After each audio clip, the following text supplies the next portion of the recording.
որտեղ ընտանիքը մեր հասարակության հիմքն է։ Եթե սատանան կարացավ ընտանիքը քանդեց, ինչ ուզի կանի։ Այսօր աշխարհը պղծության մեջ է, որովհետև ընտանեկան համակարգը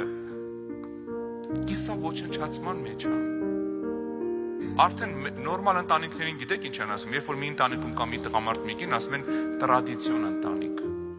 Ինչ-որ այդ նորմալ չի, ինչ-որ հետադիմական տրադիցիոն մի բան է, կլասիկա է արդեն։ Նորմալ ընտանիքը։ Երբ որ մի տան մեջ մի ամուսին է, մի կին է։ Դա նորմալ չի այսօր։ Այսօր աշխարհը այդտենց գնացել է պղծության մեջ, որովհետև սատանան ամեն ինչ ուզում անի, որ քանդի ընտանիքները։ Գիտեք, առաջ եթե հավատացյալների մեջ երևի մի 5% էր բաժանություն, այսօր 40%-ը հասել անցել է արդեն։ Համաշխարհային եմ ասում։ Փառք Աստծո, հələ հայերի մոտ այդքան չի գնացել, բայց մեր մոտ էլ է ճեղքվում։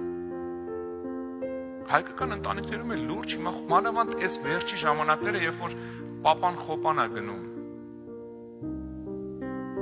ու դառնում է հարեմի նախագահ։ Հայկական ընտանիքներում էլ մեծ խնդիրներ առաջացել։ Եկեղեցիներում է մեծ խնդիր։ Գիտեք, մի 20 տարի առաջ, երբ որ մեր Երևանի եկեղեցում մի հատ ծառայող զույգ բաժանվեց, մեր համար շոկ էր։ Մենք չէինք կարող պատկերացնեինք։ 10,000 հոգյանոց եկեղեցում մի զույգ բաժանվեց, մեր համար այդ աբսուրդ էր։ Իհարկե փառք Աստծո, մի քանի տարի հետո խելքները գլուխ եկավ, ելի միաբանվեցին։ Բայց մեր համար այդ աբսուրդ էր։ Բայց այսօր գիտեք, եկեղեցիներում էլ արդեն բաժանությունը սովորական բան է։ Մանավանդ երիտասարդների մեջ դավաճանությունը դառել է սովորական բան։ Գիտես խնդիրը ինչու՞, որովհետև չեն հասկանում ուր են ընկել, չեն հասկանում ինչ է նշանակում ընտանիք։ Մտածում են, դե փորձեմ։ Կլինի, չէ։ Սիրես, ընտանիքը քո ինտիմ ցանկությունների բավարարման գրասենյակը չի։ Ընտանիքը շատ լուրջ կառույց է։ Աստված շատ մեծ բան է դրել ընտանիքի մեջ։